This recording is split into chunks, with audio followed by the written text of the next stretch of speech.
Hi everyone, সবাই কেমন আছো? তো আমি ভালো আছি, আশা করি তোমরা ভালো আছো। দেখো আজকে নিয়ে এসেছি চিংড়ি মাছ, আর চিংড়ি মাছের আজকে মালাইকারি একদম করবো না।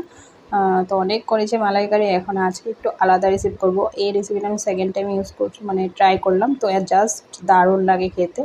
তো আমার মেয়েও খেতে খুব ভালোবাসে, তার জন্য আজকে ভাবলাম এরকম করেই বানাই। তো দেখো কড়াই গরম হয়েছে, তেল দিয়ে দিলাম। আমি মাছগুলো ভালো করে আগে থেকে ধুয়ে পরিষ্কার করে নুন, হলুদ আর কাশ্মীরি লঙ্কা গুঁড়ো দিয়ে মেখে তারপর এটাকে ভাজছি।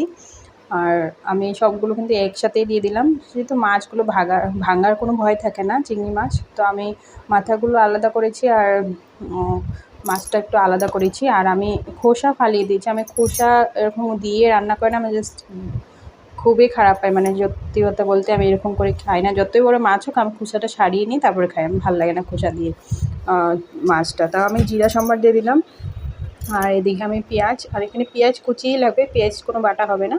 তো আমি এখানে একটা টমেটো দিয়েছি, আর এখানে জাস্ট একটা জিনিস দিব, সেটার থেকে টেস্টটা দারুণ চলে আসে, মানে দ্বিগুণ হয়ে যায় টেস্টটা সে একটা মানে ইনগ্রেডিয়েন্ট জন্য। তো দেখো, আর আমি এটা ভালো করে পেঁয়াজ আর টমেটোগুলো ভেজে নিচ্ছি। আমি এটার মধ্যে জিরা সম্বার দিয়েছি।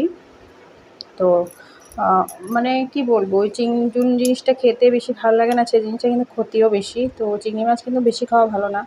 আর আমি এখানে দেখো জিরা গুঁড়ো, মরিচ গুঁড়ো আর ধনে গুঁড়ো পেস্ট করে দিয়েছি। আর এখানে একটু চিনি আর নুন, হলদি সবই দিলাম। এটাকে ভালো করে কষিয়ে নেব। আমার একদম সিম্পল রান্না, কিন্তু খেতে দারুণ। তো সেকেন্ড টাইম বানিয়েছি, তো তার জন্য বিশেষ করে বলতে পারছি যে খুব ভালো লাগে। তো দেখতে পাচ্ছ আমি কী দিয়ে দিলাম। তো টমেটো সস, হ্যাঁ আমি টমেটো সস দিয়েছি। তো টমেটো সসটা দিলে না খাওয়াটা যে দারুণ চলে আসে, মানে এটার টেস্টটা যে কী যে বলবো, তো খুব ভালো লাগে। তো বাচ্চারা খুব ভালোবাসে, একটু টক টক ঝাল ঝাল মিষ্টি মিষ্টি এরকম টাইপ টেস্টটা আছে। তো এই দেখো ভালো করে আমি মাছগুলোকে কষিয়ে নিচ্ছি। আর মাছগুলো কিন্তু বেশি ভাজিনি। আর আধা কেজি মাছ এনেছি, তাও দেখতে কতটুকু কম হয়ে গেছে।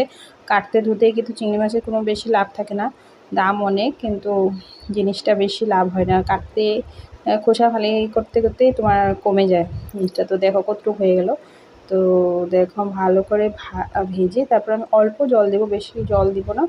জল দিয়ে আমি এটা মাখা মাখা করবো। আর আমি এখানে গরম মশলা দিব, লাস্টে দিইনি আমি গরম মশলাটা, জলের সাথেই আমি গরম মশলা দিয়ে দিয়েছি। দেখো আমি গরম মশলা দিয়ে দিয়েছি, আর এখানে আমি জল দিয়ে দিলাম। তো তোমাদের কেমন লাগলো নিশ্চয়ই বলো রেসিপিটা। তো ট্রাই করে দেখো, সত্যি বলতে গেলে বাচ্চারা তো খেতে বহুত ভালোবাসে, আমিও খেতে বহুত ভালোবাসি, মানে সবসময় কষা কষা ভালো লাগে না। তো এরকম করে